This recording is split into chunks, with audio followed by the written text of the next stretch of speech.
Good morning and welcome to the fresh edition of Dr.Lamba's Awakening Call. 19 was the time when the country all over, all the countries in the world were a bit complacent. Especially they were sleeping giants and they were waking up slowly and steadily. Some countries woke up a bit late. India is one of them. And as India hurtles itself rapidly towards the next general election, the voices that are being heard all over are, would Modi have another 4 years or not? Well, the Modi followers are very vociferous in proclaiming from the housetops that he'll win.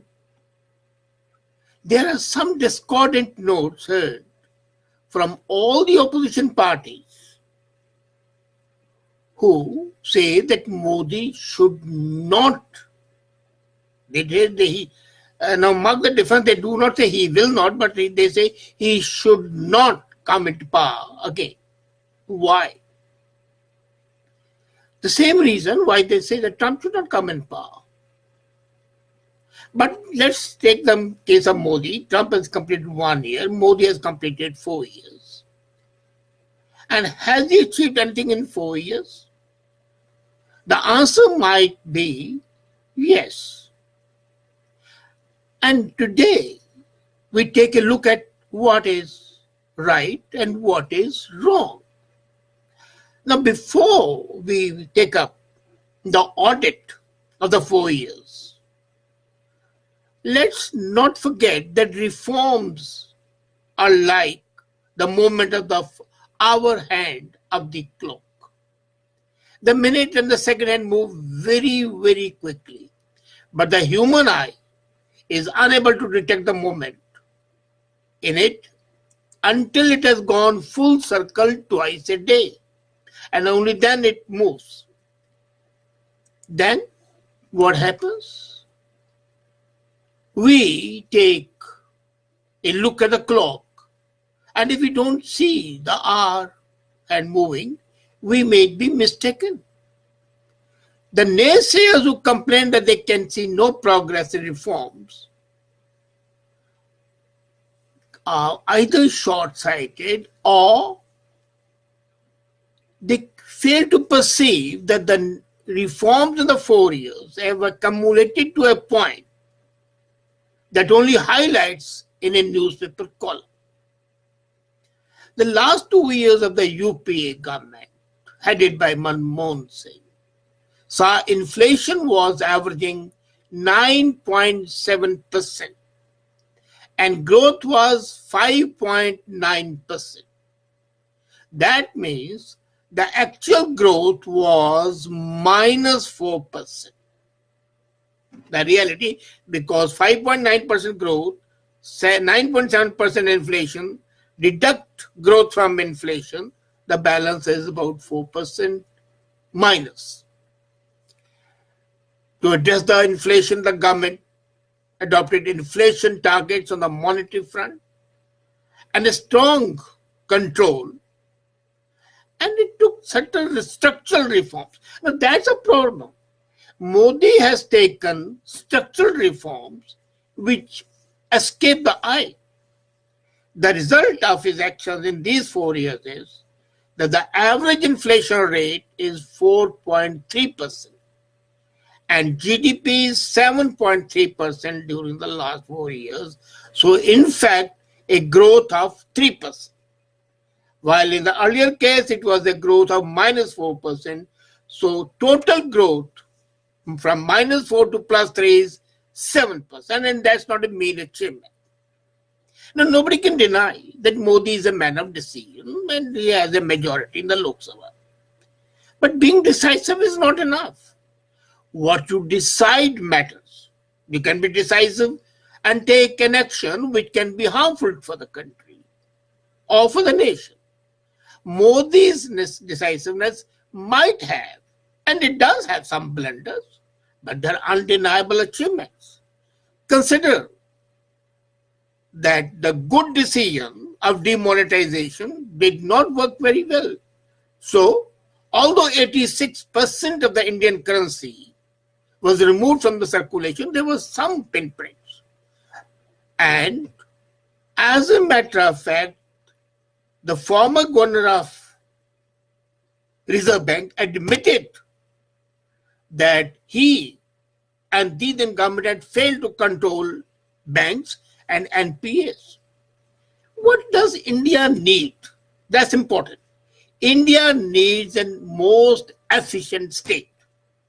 And by creating a structure that enables timely, evidence-based policy making, requires more than a prime minister who knows his mind.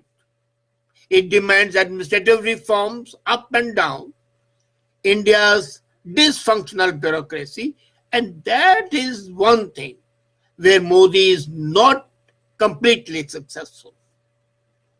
Governance has a key focus of the government, any government, and the concerted efforts of Modi government towards improving the ease of doing business are absolutely fantastic.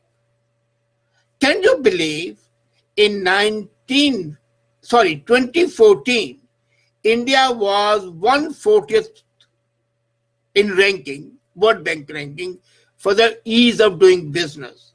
Today, it has jumped 40 steps and it is at 100th place.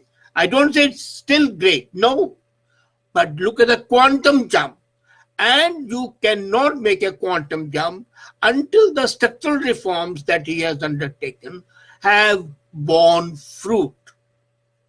In parallel with this, the government has tried to improve the ease of living.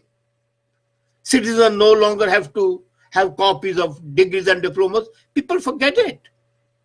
Today in India, earlier it used to be compulsory and mandatory to have your certificates attested by a gazetted officer. Not today. You can store your soft copies of the certificates and diplomas in digilockers. And some of the services are through a portal called Umang. 40 million BPL householders have received LPG connections under Ujala's scheme. Now, what else do you want? Agreed, it's not enough. No, it's not. And I 100% agree. But 4 years, if that gives you 40 million households LPG, if it enables you ease of living that you don't have to hunt the gazetted officers who have a mind of their own and are there you bribe either the PA or somebody else. These small things which have happened have escaped the eyes of the people. And then, most important, which we forget, the war on corruption. Demonetization was a daring part, very daring. It yielded handsome dividends through many channels. Detection and closure of the shell companies. And there were lakhs of shell companies, not hundreds, not thousands, but 100,000s of shell companies. They have disqualified 100,000, more than 100,000 company directors. The destruction of the black wealth in real estate has a sharp decline and the prices have fallen. And all these facts are forgotten by the people who are intrinsically opposed to Modi's name. They are allergic to it. That's the problem. There is increase in the number of the taxpayers and the transmission of that is the government's resolve to end the corruption. I fully agree that even today corruption exists, but not a day-to-day living matter. And secondly, when the corruption is being targeted at the higher level, for it to percolate down to the to day-to-day functioning would take some time, and the people's mindset have to be changed. There was a major change which people never noticed, and that was Planning Commission was replaced by Niti Aayog. It was an institutional innovation. The Niti Udyog has emerged as an active promoter of the reform agenda, and it has more cordial relations with the states than Planning Commission ever had. Planning Commission at that time was more of a dictator, and this is a partner. The second set of reforms demonstrates the ability of the government to do reforms and programs on a higher scale, on a larger scale. There are three initiatives which stand out: Aadhaar, Jan Dhan Yojana, and Swachh Bharat Yojana. In March 2014, the Aadhaar cards were 650 million. Aadhaar card was started by UPA government, and I complimented the UPA government on that. But in 2014, there were just 650 million. And today, 1.2 billion, almost the whole population. In 1 month alone, that's in August last year, 2017, government issued 8.65 million cards. Anybody can imagine one department issuing 8.65 million cards? Under Jan Dhan Yojana, 18 million bank accounts were opened in 1 week, and that got a mention in the Guinness Book of Records. And all these facts are not told to the people by the critics for the simple reason they themselves don't understand it. Then, the Jan Dhan Yojana today stands at 316 million. Under Swachh Bharat scheme, 84% houses have been declared free. In 17 states, open defecation is no longer there, open toilets are no longer there. And by the October 2 next year, the birth anniversary of Mahatma Gandhi, it will be almost 100% free from the open defecation. And you remember what used to happen. India was known as an open toilet. Enough is enough, but not always.